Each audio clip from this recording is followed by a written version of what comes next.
할렐루야. 말씀 속에서 주의 음성 듣게 되시기를 예수 이름으로 축원합니다. 귀하신 하나님의 말씀은 마태복음 5장 13절에서 16절입니다.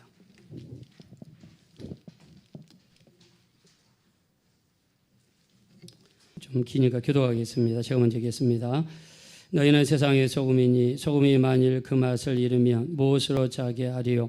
후에는 아무 쓸데없어 다만 밖에 버려져 사람에게 밟힐 뿐이니라.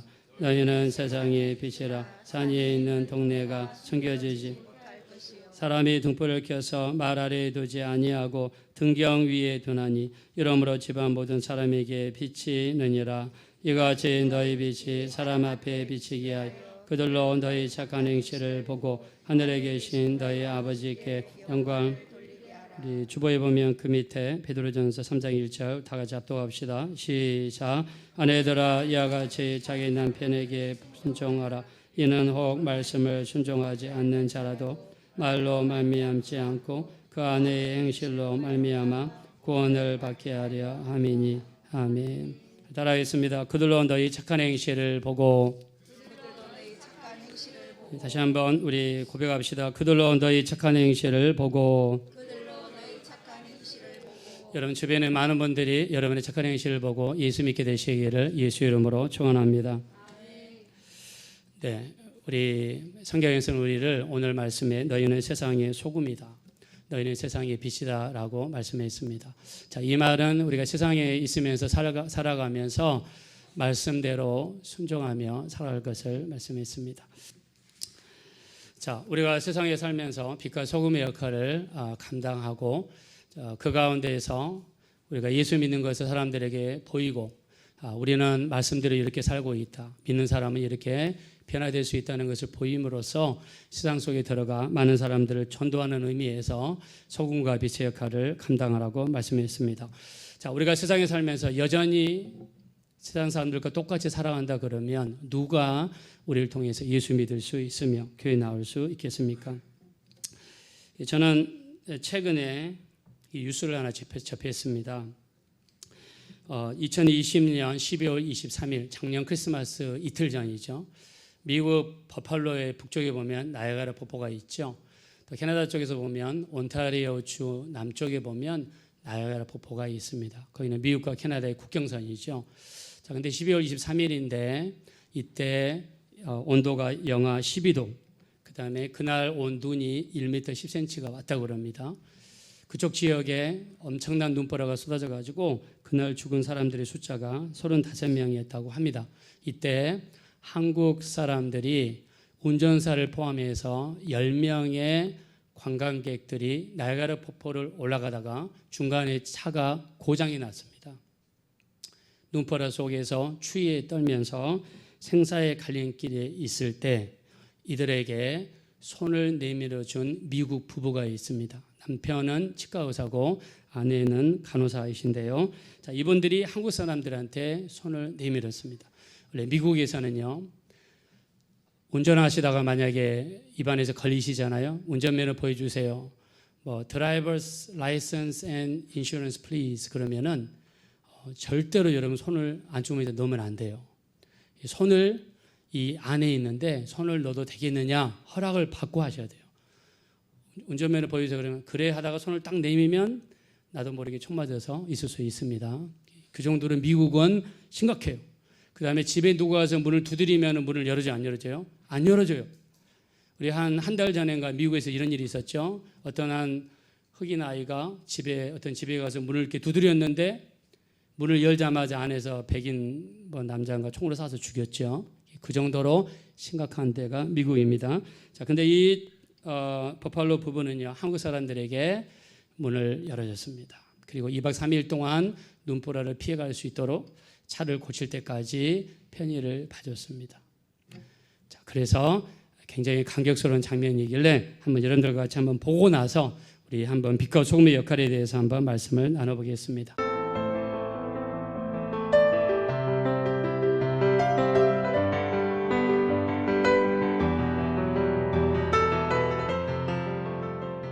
미국 나이아가라 폭포 근처의 한 마을, 밴 한 대가 멈춰 서 있습니다. 뉴욕타임스에 따르면 이 차량에는 한국에서 출발해 미국 관광을 하던 9명과 운전기사 등 한국인 10명이 타고 있었습니다. 이들은 지난 23일 혹한과 폭설에도 나야가라 폭포 관광길에 나섰다가 폭포 근처인 버펄로 인근의 한 마을에서 차량이 눈에 빠져 오도 가도 못하는 상황에 처했습니다. 한국인 관광객들이 머문 버펄로에는 최대 110cm의 눈이 내렸고 폭풍으로 현재까지 미국 전역의 사망자는 30명을 넘어섰습니다.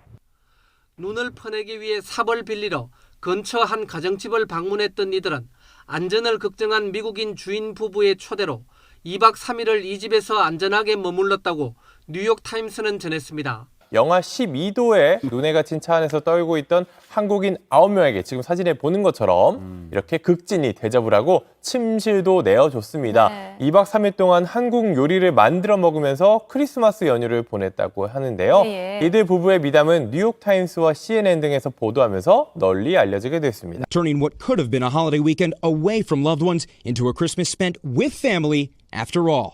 The couple opening up their home to the stranded travelers for the weekend, even having a special celebration for a newlywed couple in the group. You'll never know the friendships you'll forge when you open that door.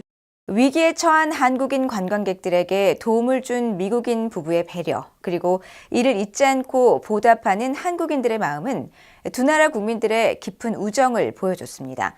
지난해 12월 뉴욕 나이아가라 폭포 관광길에서 예상치 못했던 폭설을 만났고 한국인 관광객들은 죽음의 공포 속에서 간신히 캠파냐 씨 집에 문을 두드렸습니다.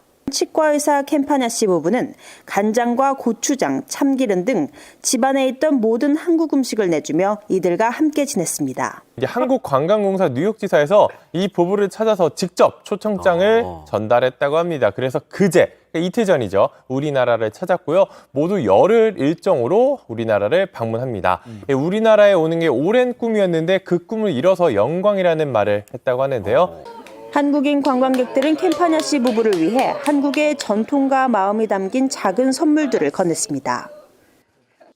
한국관광공사는 미국과 한국 양국 국민들이 맺은 감동적인 인연은 두 나라 국민들의 따뜻한 교류로 이어질 것이라며 고마워했습니다. 한국인은 절대 은혜를 잊지 않는다는 걸 꼭 이 자리를 통해서 보여주고 싶었습니다. 이런 작은 것들이 모여서 한미 관계가 더욱 돈독해지고 더욱 발전한다고 봅니다. 지난 13일 한국에 도착한 캠파냐 씨 부부는 열흘간 한국 여행을 하면서 한식, K컬처 등 한국의 문화를 체험할 예정입니다. 위기에 처한 한국인 관광객들에게 따뜻한 도움의 손길을 전한 미국인 부부의 배려, 그리고 이를 잊지 않고 한국 여행으로 고마움에 보답한다는 미담은 한국 관광 홍보 영상 한국은 잊지 않는다로 제작될 예정입니다. 이들이 어려운 지경인 우리 한국 사람들을 이렇게 도왔습니다. 그랬더니 한국 분들이 우리 한국 정부에서도 얼마나 감동을 받았는지 이들을 10일 동안 우리나라 한국관광공사에서 정식으로 초청을 했어요. 그래서 우리나라에 5월 13일 날 왔습니다. 그래서 표창장도 주고 선물도 드리고 또 우리나라를 10일 동안 돌아다닐 수 있도록 이렇게 코스를 마련해 가지고 이들을 대접을 했습니다. 얼마나 우리 한국 사람으로서 훈훈하고 아름다운 이야기가 아닐 수가 없죠. 자, 만약에 이분들이 예수 믿는 사람인지 아닌지 좀 찾아보려고 그랬는데 못 찾겠더라고요. 혹시 여러분들 중에서 혹시 정보가 있으시면 알려주시면 좋겠는데, 자, 이런 거를 우리가 뭐라고 그러느냐, 세상에서 빛과 소금의 역할을 감당한다라고 이야기를 하는 것입니다. 자, 미국에서는요, 집 문을 함부로 못 열어요. 문 열면은 총을 쏘는 그런 세상입니다. 심각합니다. 요즘에는 더 총기 사건 때문에 심각해진 세상이에요. 자, 근데 이분들은 어떤 일종의 자기 자신을 희생한 거죠. 양보하고 또 위험을 무릅쓰고 그리고 2박 3일 동안 대단한 거죠. 집을 공개하고 사람들을 섬겼습니다.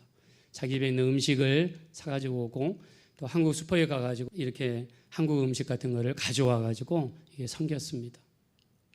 이게 아름다운 이야기가 되어서 했는데 저는 이런 이야기를 들을 때마다 우리 믿는 사람들도 참 이런 훈훈한 이야기들이 참 많았으면 좋겠다. 나를 희생하고 헌신하고 우리는 어떻게 보면 너무 편한 삶에 익숙해져 있기 때문에 조금 더 희생과 헌신을 잘 하려고 하지를 않습니다. 자, 그런 의미에서 오늘 우리는 세상의 소금이다.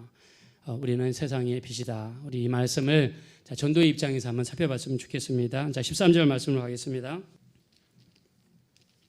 우리 13절 한번 다 같이 합독합시다. 시작. 너희는 세상의 소금이니 소금이 만일 그 맛을 잃으면 무엇으로 짜게 하리요.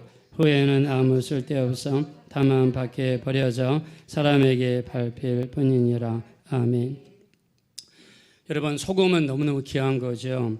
우리가 이 전 세계 발전한 4대 문명을 보면요, 공통점이 있습니다. 그게 뭐냐면 소금이에요. 소금이 있는 지역을 중심으로 해서 4대 문명이 발전합니다. 여러분들이 텔레비전에 가끔씩 동물의 왕국 같은 데 보면 이런 수직 절벽 있죠. 수직 암벽 또는 수력발전소 이렇게 그런 데 보면 거기에 야생 염소가 막 기어다닙니다. 그냥 떨어질 것 같은데 그 가파른 데를 염소가요, 이 수직 암벽을 기어다닙니다. 그러면서 바위를 혀로 이렇게 핥아먹어요. 뭘 찾냐면 소금을 찾는 겁니다. 염소들은요, 소금을 공급하기 위해서 이렇게 절벽에 있는 암벽에 올라가서 암벽에 붙어 있는 소금을 혀로서 핥는다고 합니다. 소금이 모자라면요, 발톱이 약해지고 이빨이 약해져서 음식을 사냥할 수도 없고 먹을 수도 없다라고 합니다. 자, 우리가 중동 지방에 가면 우리가 지난번에 그 산 이야기 여러분들한테 우리 하면서 요단강 갈릴리 호수 이야기했죠. 자, 갈릴리 호수에서 밑으로 쭉 내려가면 우리 죽은 바다라고 하는 바다가 있죠. 무슨 뭐라고 우리가 이야기합니까, 여러분? 예, 사해죠. 사해는 지금 죽은 바다로 알려져 있어요. 거기 가면은 소금 농도가 높아가지고 사람이 둥둥 뜹니다. 지금은 죽음의 바다로 알려져 있는데 옛날에는요, 사해가 고도 시대에는 죽음의 바다가 아니라 생명의 바다였다고 합니다. 생명의 바다. 그 기준이 뭐냐면 사해에서 나는 소금이 옛날에는 보물이었기 때문입니다. 자, 옛날의 세계관은요, 전 세계의 끝이 어디냐면 지중해 끝이 전 세계의 끝이라고 생각을 했습니다. 그래서 포르투갈 앞에까지 가면 큰 낭떠러지가 있기 때문에 사람들이 지중해 밖에까지 나가려고 하지 않았다고 합니다. 밖에가 바로 대서양이죠. 우리 지금은 잘 알지만 그때는 거기가 끝이라고 생각을 했습니다. 자, 지중해 주변에 있는 나라들을 보면은요, 대부분 절벽으로 돼 있어요. 대부분 평평한 바다가 거의 없어요. 지중해 주변에 있는 대부분의 나라들은 대부분 가파른 절벽으로 돼 있습니다. 그리고 천연염을 만들기 위해서는 반드시 뭐가 필요하냐면 갯벌이 필요한데 지중해 주변에는요, 갯벌이 거의 없습니다. 그 말은 무슨 말입니까? 지중해 연안에 있는 나라에서는 소금을, 천일염을 만들어낼 수가 없습니다. 그러면 소금을 어디서 가져왔을까요? 바로 사해 바다에서 소금을 캐가지고 상인들이 주변에 있는 나라들에게 제공을 했습니다. 자, 북유럽에 가면, 그럼 북유럽은 소금이 있지 않느냐? 북유럽의 날씨는요, 1년 중에 대부분 흐리고 비 오는 날이 많아서 소금, 천일염을 만들어내기가 굉장히 어렵다고 합니다. 그래서 북부 유럽에도 소금이 굉장히 귀했습니다. 그래서 북부 유럽에서도 소금을 제공받기 위해서 어떻게 했습니까? 사해바다에서 소금을 캐가지고 거기까지 가서 소금을 전달했습니다. 자, 그러다 보니까 사해바다는 전략적으로 또 지리적으로 또 경제학적으로 굉장히 중요한 그런 입장에 있었습니다. 우리가 성경에 보면 사무엘하 8장에 보면은요, 다윗이 전쟁을 벌이죠. 자, 다윗은 이스라엘 역사상 가장 큰 영토를 가지고 있었어요. 원래 이스라엘 영토에 다윗 왕국 때는 5배 이상을 가지고 있었습니다.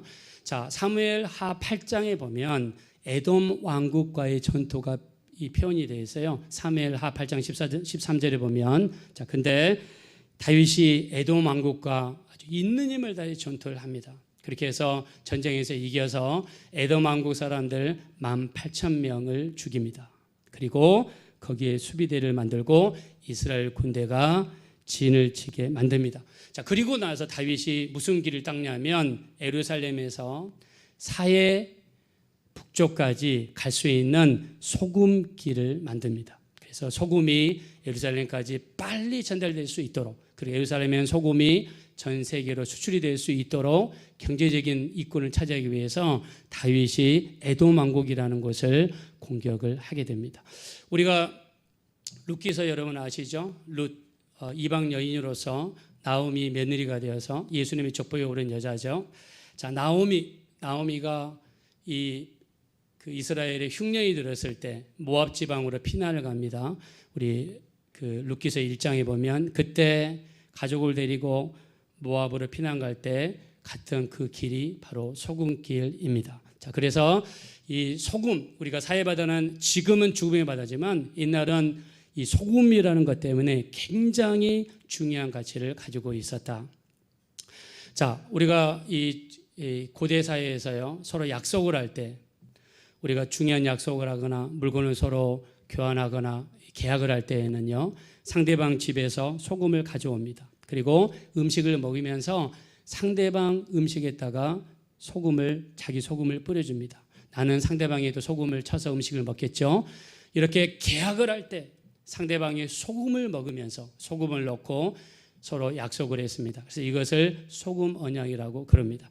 하나님께서는요, 인간의 이런 모습을 보시고 하나님께서 우리에게 약속을 하실 때 하나님의 약속도 뭐라고 하셨냐면 소금 언약이라고 말씀했습니다.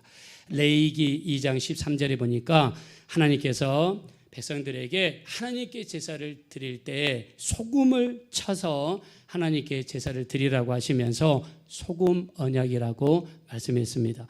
하나님께서 자신의 말씀을 소금 언약이라고 말씀하신 것은 하나님께서 우리에게 하신 말씀을 어떤 일이 있어도 무슨 일이 있어도 하나님의 약속 말씀 붙잡고 그 말씀 붙잡고 기도하고 그 말씀 끝까지 믿고 기도하고 그 말씀 붙잡고 끝까지 의지하는 자에게는 하나님께서 반드시 응답해 주시고 도와주시겠다는 하나님의 의지의 표명이 되시는 줄로 믿습니다.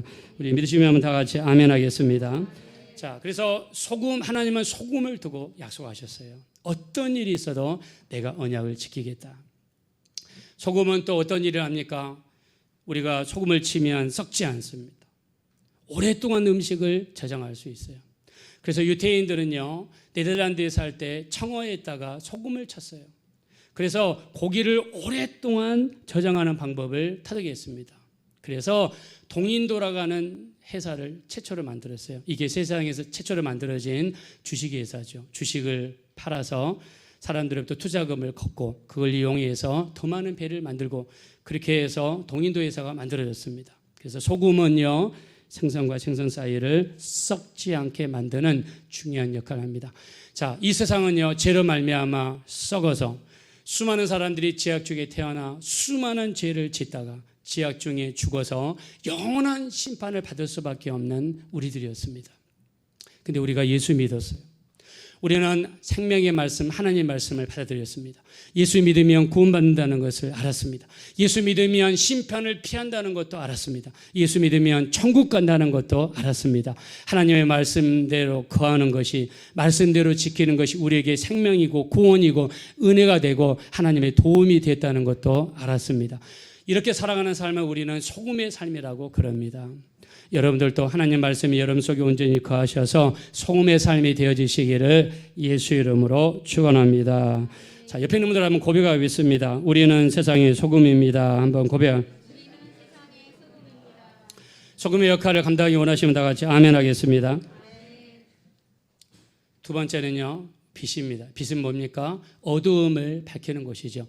자, 어두운 상태를, 우리가 믿지 않는 상태를 성경에서는 어두운 상태라고 표현했어요. 근데 하나님의 말씀이 우리 가운데 들어왔습니다. 하나님의 말씀은 빛입니다.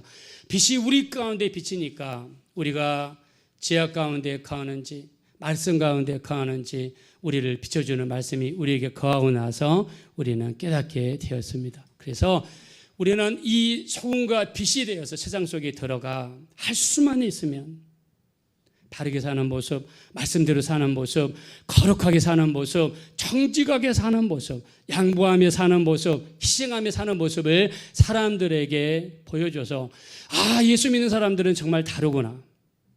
예수 믿는 사람들은 정말 예수 믿고 거듭나고 변화되면 저런 모습을 할 수가 있구나, 이런 모습을 보여주셔서 여러분들 통해서 살아있는 전도가 이루어지게 되시기를 예수 이름으로 축원합니다. 우리가 4월달부터 시작해서 10월달까지 우리 태신자 전도대회를 지금 하고 있습니다. 이제 6월달까지 여러분들에게 전도할 사람 한 사람을 정하라고 여러분들에게 말씀을 부탁드렸어요. 자, 그리고 나서 7월달, 8월달까지 우리가 그들에게 최대한 소금과 빛의 역할을 하면서 우리 그들에게 어떤 모범 역할을 보여줘야 됩니다. 그래야 그들이 우리를 통해서 예수 믿고 교회 나올 수 있기 때문이죠. 제가 말씀을 준비하면서 한 분의 간증을 듣게 되었습니다. 이분은 혜경 스님입니다. 본명은 김성화 님인데요. 이분은 나중에 목사님이 되셨습니다. 자, 이분은 스님으로서 37년 동안을 살아왔어요. 어려서부터 절에서 산 사람이에요. 불교 대학을 정식으로 나오고 스님이 됐습니다. 37년 동안 혜경 스님으로서 삶을 살았어요. 자, 근데 이분이 37년 동안 여러분 스님으로 산 사람이 어떻게 예수를 믿을 수 있을까?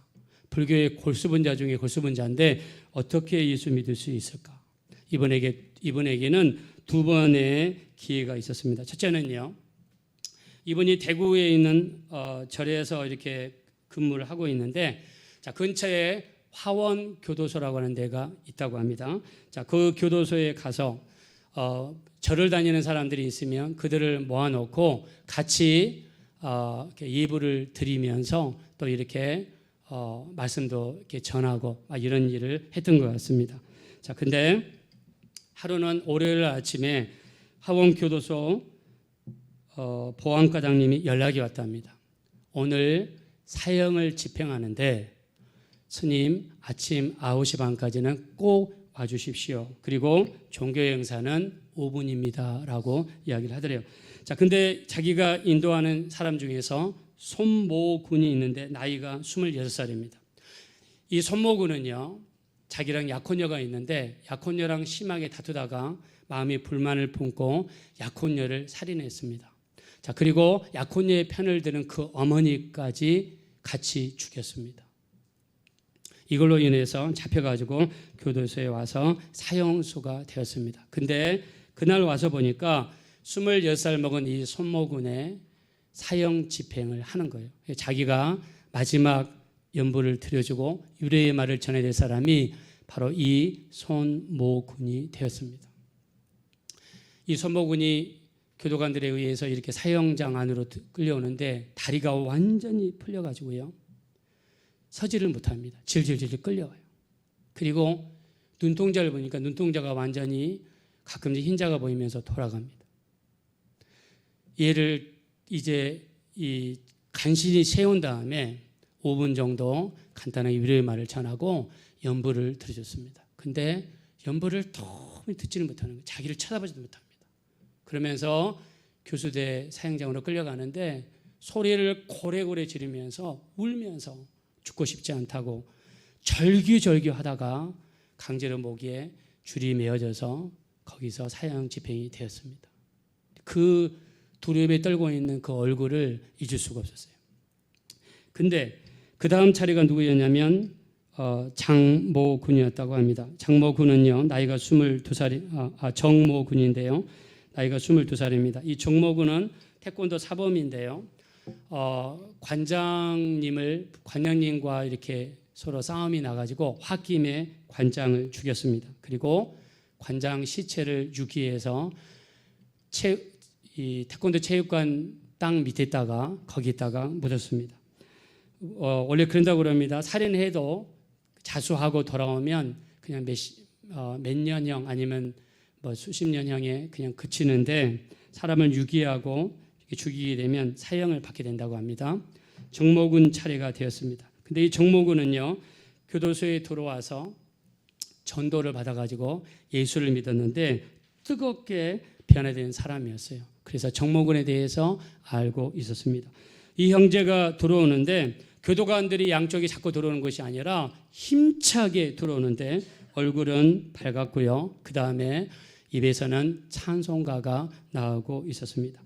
자, 마지막에 목사님이 나와서 예배를 드려주는데 목사님이 눈을 똑바로 쳐다보는데 얼굴은 근심이라고는 찾아볼 수 없었습니다. 그러면서 목사님께 하는 말이, 목사님, 저 먼저 천국에 가 있겠습니다. 저 아름답고 너무너무 좋은 천국에 먼저 가 있겠습니다. 목사님, 나중에 오십시오 하면서 스스로 교수대에 가가지고 밧줄을 메고요. 마지막으로 찬송을 하나 부를 때 자기를 집행해달라고 부탁하더니 찬송가를 부르는 얼굴이 천사의 얼굴과 같았습니다. 이 모습을 보면서 혜경 스님은요, 충격을 받았습니다. 불교와 기독교의 마지막 죽는 장면, 사후 세계관이 이렇게 다르다는 것에 대해서 이 사람은 충격을 받았어요. 그리고 나서 이분이 지내다가 이분이 맡은 일이 뭐였냐면 불교 대학을 만드는 것입니다. 사회 각처로부터 시주를 받아가지고 기부금을 받아가지고 불교 대학을 만드는 것인데, 이 불교 대학을 만들어가지고 수많은 젊은이들에게 이 거의 무료로 이 대학을 오게 만들어서 거기 그 가운데서 이제 불교 강좌를 만들어가지고 이렇게 이 불교도들을 만드는 것입니다. 근데 이 일을 하다가 돈 문제가 불거져가지고 돈 문제 때문에 모함을 받아가지고 김제 교도소에 들어갔습니다. 교도소에 들어가서 자기를 모함했던 다른 불교계 사람들을 원망하고 불평하다가 모든 것을 적고 날마다 돌을 닦고 참선을 하고 불경을 애우고 이렇게 지내는데, 한 번은 불경이 읽고 싶어서 교도소에 있는 도서관에서 일하는 사람에게 불경을 좀 갖다 달라고 부탁을 했습니다. 그랬더니 이 경비 교도대에 근무하는 교도관이 직원이 오는데 불경을 갖다 주는 것이 아니라 뭐라고 하냐면, 스님, 우리 교도소에는 불경이 다 이 사람들이 빌려가가지고 남아있는 것은 성경책밖에 없네요 라고 하면서 성경책을 집어뒀습니다. 나중에 알고 보니까 이 직원이 자기를 전도하기 위해서 한 것이라는 것을 알았대요. 그래서 막 화를 내면서 누가 그 어려운 불경을 읽는다고 이 성경책을 가져왔냐고, 빨리 불경을 좀 갖다 달라고. 그랬더니 나 모른다고 그러면서 성경도 좋은 말씀 많으니까 한번 읽어보세요 하고 가버리더랍니다. 한 군데 던져놨다가요, 시간이 지나면서 읽을 것이 없고 심심하니까 성경을 읽기 시작했어요. 성경을 읽고 또 읽었습니다. 근데 거기에는요, 기도원 신약 성경이 있었는데, 성경을 읽으면서 이분이 그 전에 대구 교도소에서 그 정모군이 마지막으로 죽으면서 찬송가를 부르는 장면이 다시 한번 떠오르면서 마음속에 변화가 일어나기 시작했습니다. 자, 변화가 일어났던 게 뭐냐면요, 이 그 석가모니가 하루는 인도의 구시라성을 가는데 여기에 어떤 과부가 있습니다. 그 과부는 오직 의지할 수 있는 사람이 자기 이 아들 하나밖에 없어요. 근데 아들이 병들어서 죽어가고 있었습니다. 아들마다 죽어버리면 자기 생계가 막막한 불쌍한 여인이었습니다. 여자가 석가모니에게 와서 이렇게 이야기합니다. 우리 아들을 살려주십시오. 그때 석가모니가 이렇게 이야기합니다. 마을로 내려가라. 그리고 집을 찾아가되 그 집에서 조상 대대로 한 번도 사람이 죽은 적이 없는 집에 찾아가서 그 집에 쌀을 구해다가 죽을 만들어서 아들한테 먹이면 살아날 것이다. 이 아주머니가 동네를 다 돌아다니면서 당신 집에 죽은 사람 없습니까? 죽은 적이 없는 사람 없으니까 아무리 찾아봐도 그런 사람이 있을까요? 그런 집은 없었어요. 체념한 채로 와가지고 석가모니한테 이야기합니다. 석가모니님, 그런 사람은 없습니다. 그랬더니 석가모니 이렇게 이야기합니다. 생과 필멸이라, 사람이 한번 태어나면 반드시 죽게 돼 있고 인연을 따라 태어나서 인연을 따라 가는 것이다 라고 하면서 체념하라고 이야기하더랍니다. 자, 그런데 성경을 읽어보니까 누가복음 7장 13절에 보니까 예수님께서 나인성을 들어가십니다. 거기에 과부를 만나십니다. 이 과부도 자기에게 의지할 수 있는 사람은 아들 하나밖에 없습니다. 아들이 죽었습니다. 이 과부가 울면서 불면서 이 아들을 따라서 이렇게 이제 매장에서 가고 있습니다. 그때 주님께서 누가복음 7장 13절에 보니까 주님께서 과부를 보시고 불쌍히 여기사 울지 말라 하시고 관에 가까이 가서 관에 손을 대시며 주님 말씀하시죠. 청년아 일어날지어다 라고 명령할 때 가던 생애가 멈추고 청년이 죽었다가 살아나는 역사가 일어나게 되었습니다. 할렐루야. 우리 기독교는요, 생명의 신앙입니다. 생명의 말씀을 들으면 우리 영혼이 살아나게 돼 있고, 우리 속에 질병이 있으면 주님 앞에 기도할 때 질병은 떠나가게 돼 있고, 우리 안에 문제가 있으면 모든 문제가 반드시 떠나가게 돼 있고, 의인은 7번 넘어져도 8번째는 반드시 일어나는 생명의 역사가 일어나게 될 줄로 믿습니다. 예수님은 부활의 주님이시기 때문에 우리 안에 부활의 주님이 계시다면 우리는 반드시 아무리 넘어지고 아무리 쓰러지고 아무리 실패한다 할지라도 우리가 주님께 맡기고 우리 기도하고 또 기도하고 주님께 계속 나아가다 보면 반드시 승리하는 역사가 나타나게 될 줄로 믿습니다. 여기에 충격을 받았어요. 충격. 그러면서 회의가 들었습니다. 불교는 원래 무념무아라고 합니다. 그러면서 무념무아, 무념이라는 말은 모든 욕심을 버린다는 뜻이고요. 무아란 말은 자기 자신을 버린다는 뜻이에요. 세상에 있는 욕심을 버리고 정말 낮아져서 살아간다는 그런 뜻이랍니다. 자, 근데 자기는 성경과 불교를 성경을 보니까 마태복음 8장 20절 예수님이 이렇게 이야기합니다. 여우도 굴이 있고 공중의 새도 거처가 있으되 인자는 머리 둘 곳이 없도다. 예수님은 3년 동안 공생이 하면서 그냥 잠자는 데가 거처였어요. 예수님은 돌아가실 때 마지막 겉옷 한 벌까지 빼앗겼습니다. 그리고 물 한 방울, 땀 한 방울 남기지 않고 주셨어요. 그리고 주님은 자기를 팔려는 가룟 유다의 발까지 씻어줬습니다. 그러면서 내가 너를 사랑한 것이 너도 서로 사랑하라고 말씀하셨습니다. 친히 행동으로 보이면서 하셨어요. 자, 근데 이 해경 스님이 자기 불경을 보다가 이렇게 비교를 합니다. 불교는 분명히 무념무아인데 석가모니는 왕실로부터 수많은 시주, 그 많은 돈을 받아가지고 여름에는 시원하게 지내기 위해서 중림정사에 가서 지냈고 겨울에는 따뜻하게 지내기 위해서 기원사에 가가지고 지냈다라고 비교했어요. 그러면서 예수님에 대해서 다시 한번 눈이 열게 됩니다. 자, 우리가 이분이 하시는 말씀이 석가모니가 어느 날 가는데 소경이고 안진뱅인 사람이 구걸하고 있어요. 그래서 석가모니 제자들이 물어봅니다. 저 사람은 어떻게 해서 저렇게 소경도 되고 안진뱅이도 되고 구걸까지 하게 됩니까? 물어보니까 석가모니 이렇게 이야기했다고 그래요. 여러 생의 업보가 저렇게 쌓여서 저 사람에게 이렇게 된 것이다. 죄의 결과라는 거죠. 그러면 저 사람 우리가 좀 도와주면 안 될까요? 그러니까 스스로 죄를 깨끗게 할 때까지 그대로 놔둬라. 그렇지 않으면 어떻게 죄에 대한 보상을 하겠느냐.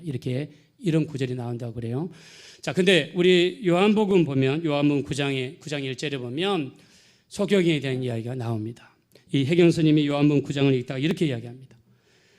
제자들이 와서 예수님께 물어봅니다. 주님, 저기 소경이 있는데 저 사람이 소경이 된 것이 누구의 죄로 인함이니까? 자기이니까 부모니까? 주님이 이렇게 해가지고 이 사람이나 부모의 죄로 인함이 아니라 뭐라고 말씀하셨습니까? 하나님께서 하시는 일을 나타내고자 하심이라. 우리 믿으시면 다 같이 아멘 하겠습니다.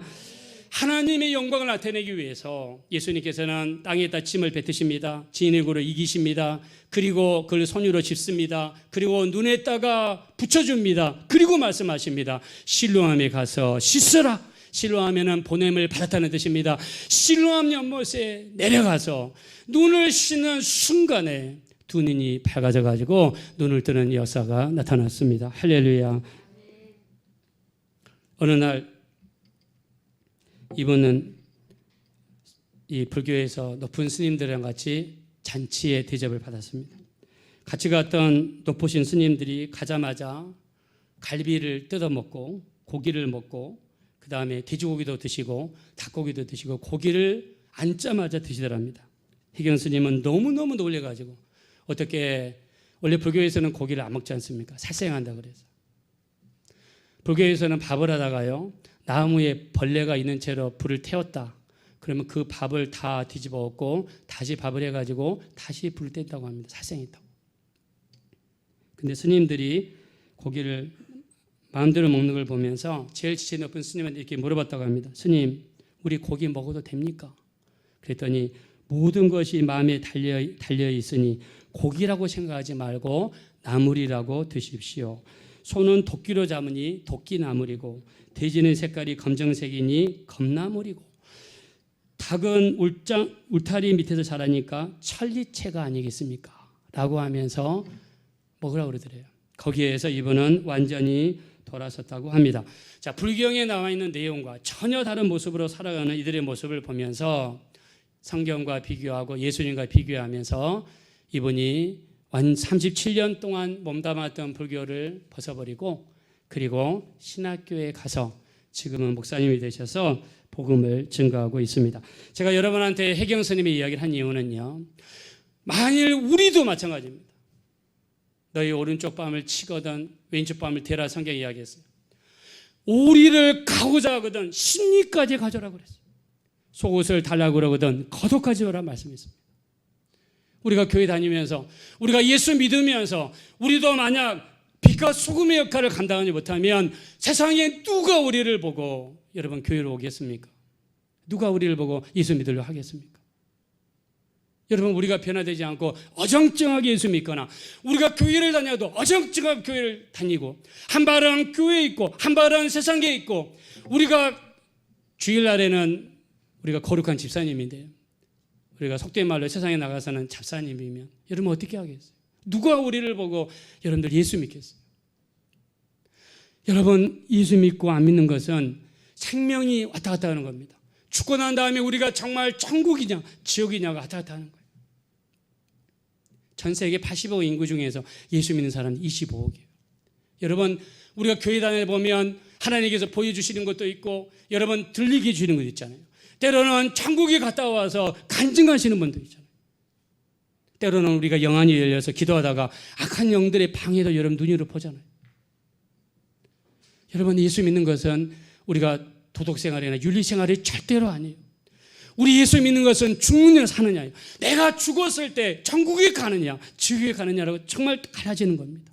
마귀는 끊임없이 우리에게 지짓게 만들고 세상 사람처럼 살게 만들고 세상과 착하게 만들고 우리 연약하니까 때로는 죄를 지을 수 있어요. 저도 인정합니다. 저도 참 연약하니까 많은 죄를 짓고 저도 살아갑니다. 그러나 중요한 것은 회개하고 돌아서고 회개하고 깨닫고 돌아서고 그리고 말씀대로 살기 위해서 여러분 몸부림쳐야 되지 않습니까?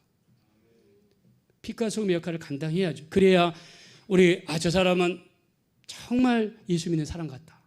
비록 정말 철저하게 교회 다니지만 정말 저 사람은 거짓말 안 한다. 정말 저 사람은 정말 정직한 사람이다.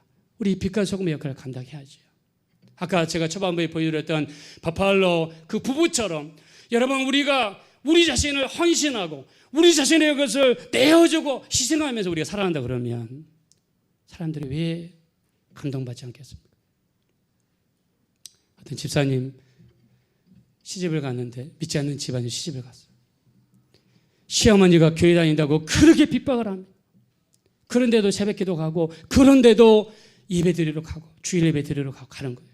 근데 갔다 오면은 그렇게 꾸짖고 핍박해도 여전히 웃음으로 대하고 여전히 집안일 다 하고 여전히 정말 집안 사람들 할 일 다 하는 거예요.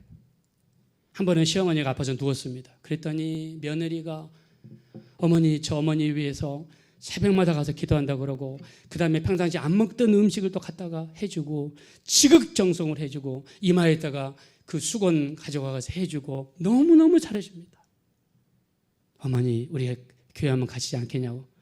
그 어머니가 감동을 받습니다. 그래 내가 너를 보니까 하나님이 살아있는 것을 알겠다. 내가 한번 예수 한번 믿어보겠다. 할렐루야. 여러분 우리 빛과 소금의 역할 우리 분명히 주님께서는 우리에게 너는 세상의 소금이다. 세상의 빛이라고 분명히 말씀했습니다. 그래서 우리 여러분의 착한 행실을 사람들에게 보이기 위해서 정말 그들로 하여금 예수 믿을 수 있도록 자, 우리 다시 한번 말씀을 읽어보겠습니다. 16절입니다. 다 같이 읽겠습니다. 시작. 이같이 너희 빛이 사람 앞에 비치게 하여 그들로 너희 착한 행실을 보고 하늘에 계신 너희 아버지께 영광을 돌리게 하라. 아멘. 여러분의 빛이 사람 앞에 비춰지게 되시기를 예수 이름으로 축원합니다. 사람들이 여러분의 착한 행실을 보게 되시기를 예수님의 이름으로 축원드립니다. 그래서 정말 우리 통해서 예수 믿고 변화될 수 있는 일에 쓰임 받으시는 기업과 복된 성도님들 되어주시기를 주님의 이름으로 축원드립니다. 이 시간에 기도하실 때 정말 우리가 이 땅에 사는 동안 빛과 소금의 역할을 온전히 감당하게 도와주십시오. 그리하여서 나의 착한 행실을 보고 수많은 사람들이 예수 믿고 거듭나고 변화될 수 있도록 특별히 주변에 살아가는 사람들, 가까운 사람들에게 잘할 수 있게 도와주시고 그들을 위해서 기도하며 그들에게 최대한 섬기면서 복음을 증거하여 그들 주님께로 인도하게 도와주십시오. 우리 합심으로 간절히 기도하겠습니다. 걸어가시고 잡으러 하나님